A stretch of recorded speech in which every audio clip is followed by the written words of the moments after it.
Kamakailan naging patok sa mga artista at social media personalities ang color analysis. Sa pamamagitan kasi nito, natutukoy ng mga individual ang bagay na kulay sa kanila at mas magpapalitaw ng kanilang features.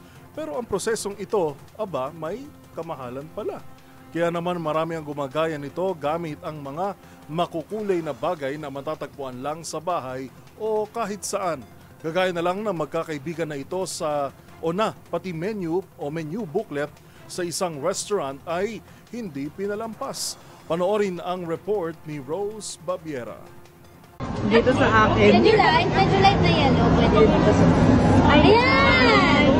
Pag Southville kasi. Kaya pala medyo maganda sa photo.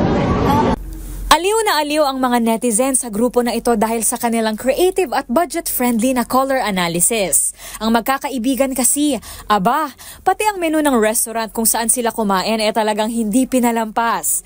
Sa video na pinost ni JB Geronimo, mapapanood ang isa sa grupo na mistulang client, habang ang kanyang mga kaibigan sa likod ng kamera ay ang mga color analysis specialist.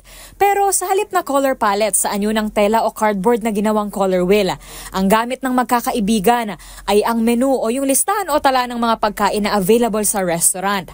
Sakto kasi na sa bawat pahina ng menu booklet ay iba-iba ang kulay. At sa paglipat sa bawat page, kita nga namang effective ito dahil nagbabago ang pagtanggap ng muka o kulay ng balat ng lalaki sa bawat kulay.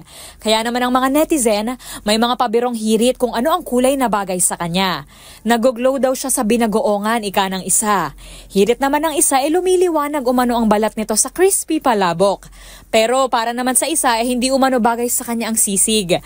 Pero gayon pa man, hindi naman nasayang at magagamit talaga ng magkakaibigan ang analysis na ito, kahit pa hindi dumaan sa aktual na proseso. Dahil maski ang mga netizen ang nakapuna, na bagay sa kanya ang mga light and pastel colors, gaya na lamang ng lavender at light blue. Para sa DZRH TV, ito si Rose Babiera. Una sa Pilipinas, una sa Pilipino.